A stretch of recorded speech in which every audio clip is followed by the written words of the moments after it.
The following is distributed by the Berean Call.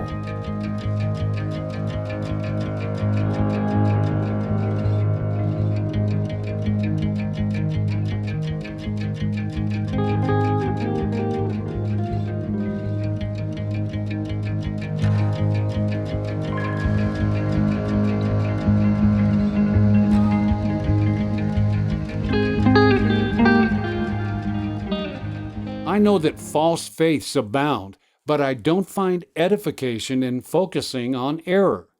Show me in the Word where false doctrine is explained.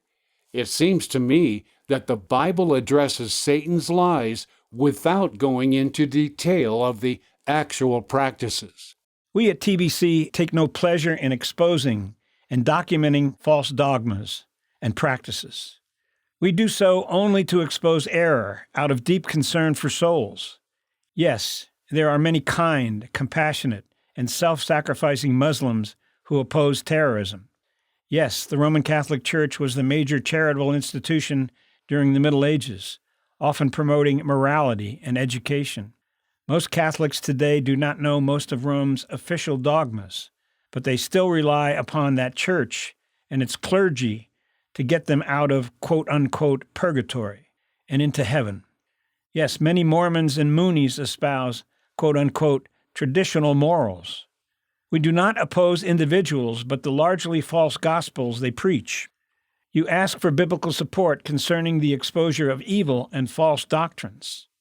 The Bible gives much insight concerning Satan's fall.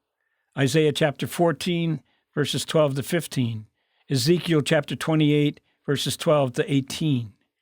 The details of his temptation of Eve, Genesis chapter 3, verses 1 to 7, and of his attempt to destroy Job's trust in and relationship with God, Job chapter 1, verse 1, and chapter 2, verse 7.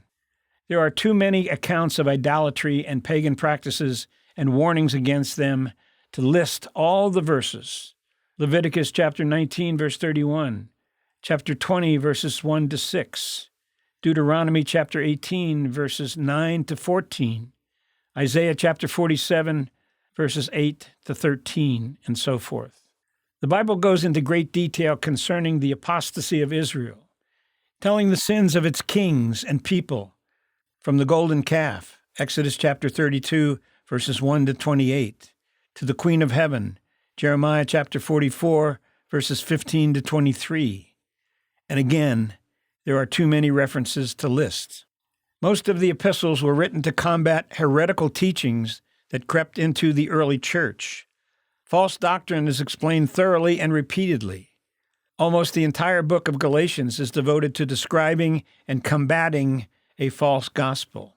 To earnestly contend for the faith, Jude verse 3, must include pointing out what is wrong with the counterfeit. Christ himself did so, explaining in detail the evil practices and false teachings of the rabbis. Matthew chapter 15, verses 1 to 20, chapter 23, verses 2 to 33, and so forth. Our exposure of error is moderate in comparison to Stephen's indictment of the Jews, Acts chapter 7, verses 39 to 43, and verses 51 to 53. And considering the fact that Paul, out of concern for the coming apostasy, for 3 years ceased not to warn everyone night and day with tears, Acts chapter 20, verse 31, we could hardly be accused of extremism in our earnest attempts to point out what is wrong in order for the truth to be understood more clearly by comparison. Our motive is to rescue souls from eternal doom.